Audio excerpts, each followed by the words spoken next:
नमस्कार दोस्तों, आज की कहानी में आपका दिल से स्वागत है। मेरा और मेरे सौतेले पिताजी का रिश्ता, जो दुनिया के सामने बिल्कुल साधारण था, लेकिन उसके पीछे की हकीकत कुछ और ही थी। आज मैं आपको अपनी जिंदगी का वो सच बताने जा रही हूँ, जिसे मैंने आज तक अपने दिल में दबा कर रखा था। तो चलिए, इस राज से पर्दा उठाते हैं और जानते हैं कि हकीकत क्या थी। मेरा नाम अंजलि है और मैं अभी 21 साल की हुई हूँ। मैंने अभी नया ही अपनी जवानी की दहलीज पर कदम रखा है। मेरा रंग गोरा है और मेरी हाइट 5 फीट 4 इंच है। मैंने अपने शरीर को पूरा फिट रखा हुआ है क्योंकि मैं रोजाना एक्सरसाइज करती हूँ।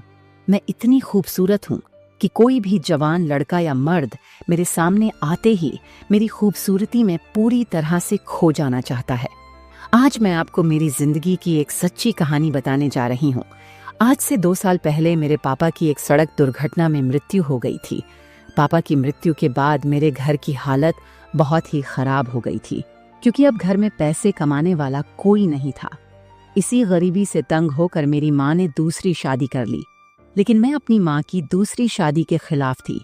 मैं नहीं चाहती थी कि मेरी माँ दोबारा से शादी करे, क्योंकि जब मेरी माँ ने पहली बार मुझे मेरे सौतेले पिता से मिलवाया था, तो उसी वक्त वो आदमी मुझे पसंद नहीं आया, क्योंकि वह मुझे अजीब सी नजरों से घूर घूर कर देख रहा था। मेरे मना करने के बावजूद भी मेरी माँ ने मेरे सौतेले पिता से शादी कर ली। मेरी माँ भी मजबूर थी, क्योंकि हमारे पास पैसों का कोई भी साधन नहीं था और पैसों की कमी के कारण मेरी पढ़ाई भी बीच में ही रुक गई थी। फिर जब माँ ने दोबारा से शादी कर ली, तो मेरे सौतेले पिता ने मेरी कॉलेज की फीस भरी और मैंने फिर से कॉलेज जाना शुरू कर दिया। मेरे सौतेले पिता मेरी माँ से उम्र में काफ़ी छोटे थे। उनकी उम्र करीब 35 साल की होगी। वो दिखने में तो बहुत ही सीधे लगते थे और मुझे बहुत प्यार करते थे, लेकिन वो हर वक्त मुझे अजीब सी नज़रों से देखते थे। मैं BA फर्स्ट ईयर की पढ़ाई कर रही थी। मैं कॉलेज की सबसे खूबसूरत लड़की थी और इस बात पर मुझे कॉलेज में अवार्ड भी मिला था। मुझे बहुत सारे लड़के फ्रेंड रिक्वेस्ट भेजते थे और बात करने का प्रयास करते थे। मुझे दिन में लगभग 3-4 प्रपोज तो ऐसे ही आ जाते। फिर एक दिन मेरी फ्रेंड नेहा ने मुझे पूछा कि तुम किसी को हाँ क्यों नहीं बोल देती हो, तुम्हें इतने प्रपोज आते हैं। मुझे नेहा की बात सुनकर लगा कि वो सही बोल रही है। उधर घर में मेरे सौतेले पिताजी रोज मुझे गलत नजर से देखते थे। फिर एक दिन मैं सुबह जल्दी कॉलेज गई। कॉलेज को खुलने को और 1 घंटा टाइम था। मैं जल्दी पहुंच गई थी, तो मैं कॉलेज के गार्डन में जाकर बैठकर ऐसे ही मोबाइल देख रही थी। वहां पर एक हैंडसम लड़का आया और उसने मुझे कैंटीन में चलने को कहा। वो दिखने में काफी खूबसूरत था और उसकी पर्सनैलिटी बहुत ज्यादा अच्छी थी। मैं उसके साथ कैंटीन चली गई। हम लोगों ने साथ बैठकर कॉफी पी और बहुत सारी बातें की। मुझे वो लड़का बहुत अच्छा लगा। मैंने सोचा कि यही सही टाइम है उसके साथ बात करने का। फिर मैंने उसका नाम पूछा। उसने अपना नाम राहुल बताया और फिर उसने मेरे बारे में सब कुछ पूछा। हम लोगों ने बहुत सारी बातें की। इतने में हमारे कॉलेज की क्लास शुरू हो गई। जब वो जाने लगा तो उसने मुझे बोला कि आपसे बात करके बहुत अच्छा लगा, क्या तुम अपना नंबर दे सकती हो? मैंने कहा हाँ बिल्कुल। मैंने भी उसको कहा तुम बहुत खूबसूरत हो। वह ये बात सुनकर हंस दिया। फिर डायरेक्ट उसने बोला मैं तुमसे प्यार करने लगा हूँ। मैंने उसके प्रपोज को एक्सेप्ट कर लिया और हम दोनों एक दूसरे से प्यार करने लग गए। फिर जब कॉलेज की क्लास खत्म हुई तो हम दोनों बाहर घूमने गए। उसने मुझे अपने बारे में सब कुछ बताया।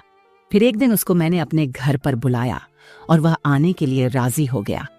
फिर कुछ दिनों बाद राहुल हमारे घर आया और मैंने मम्मी को बताया कि यह राहुल है, मेरे क्लास का लड़का, मेरा बेस्ट फ्रेंड।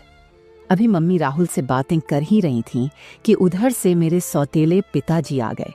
वो राहुल को देखकर चौंक गए और पूछने लगे कि ये लड़का कौन है।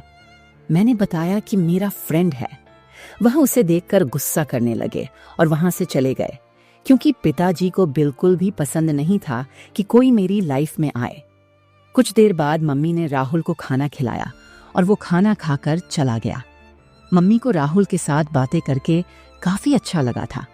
जब रात हुई तो मैं अपने कमरे में सोने जा रही थी। तभी पिताजी पहले से ही मेरे कमरे में बैठकर मेरा इंतजार कर रहे थे। मैंने जैसे ही अपने कमरे का दरवाजा ओपन किया तो मैं पिताजी को देखकर पूरी तरह हैरान रह गई, क्योंकि आज तक पिताजी ऐसे मेरे कमरे में बिना पूछे कभी नहीं आए थे। मैं उनको देखकर थोड़ा डर गई। फिर उन्होंने मुझे दरवाजा बंद करने को कहा और पूछने लगे, तुम्हारा इस लड़के के साथ क्या रिलेशन है? मैं पूरी तरह डरी हुई थी। मैंने कहा, पिताजी, राहुल सिर्फ मेरा फ्रेंड है।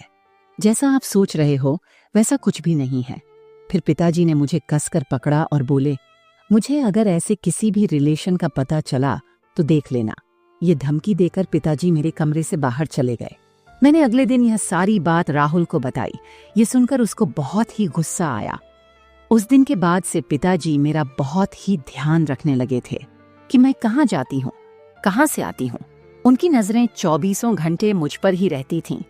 एक दिन मैं कॉलेज से वापस घर पहुंची तो उस दिन बहुत तेज बारिश हो रही थी। मैं बारिश में पूरी तरह भीगी हुई थी। मैंने पिताजी को देखा तो वो मुझे बहुत घूर घूर कर देख रहे थे। उनको देखकर मुझे एकदम से घबराहट सी हुई, जैसे मेरे शरीर ने काम करना बंद कर दिया हो, और मैं उन्हीं के सामने उचक उचक कर चलकर अपने कमरे में गई।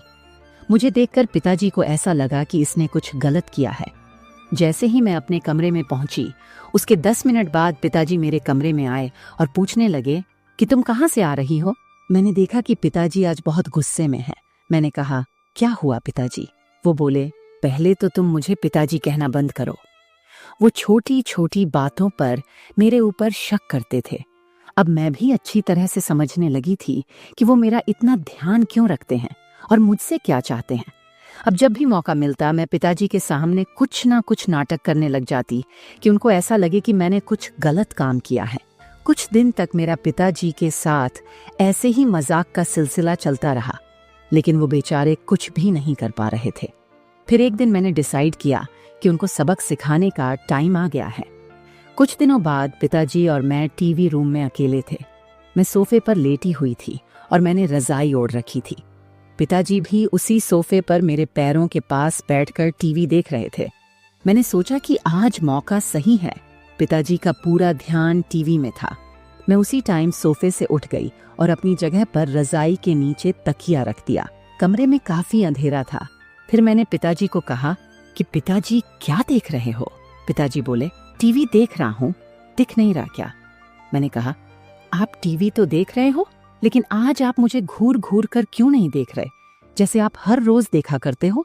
मेरी इस बात पर उन्होंने चौंक कर टीवी बंद कर दिया और मेरी तरफ आने लगे। लेकिन जैसे ही वह मेरे बिस्तर के करीब पहुंचे, उन्हें एहसास हुआ कि वहां मैं नहीं बल्कि सिर्फ तकिया रखा हुआ था। मैंने यह सब पहले से सोच रखा था और उन्हें ऐसा करने पर रंगे हाथ पकड़ने का प्लान बनाया था। तुरंत मैंने लाइट जलाई और अपनी माँ को बुलाकर सारी सच्चाई दिखा दी। उस दिन मेरी माँ को भी समझ में आ गया कि मेरे सौतेले पिताजी के इरादे मेरे प्रति कैसे थे। फिर मैंने और मम्मी ने मेरे सुतेले पिता की एक भी बात नहीं सुनी और उनको धक्के मारकर घर से बाहर निकाल दिया। चाहे हालात कितने भी मुश्किल क्यों ना हों, हमें गलत को कभी भी सहन नहीं करना चाहिए। अपने हक और सुरक्षा के लिए आवाज उठाना बहुत जरूरी है। गलत लोगों को उनकी जगह दिखाना और सही का साथ देना ही एक मजबूत इंसान की पहचान है। हमेशा सच का साथ दें और अपने आत्मसम्मान से कभी समझौता न करें।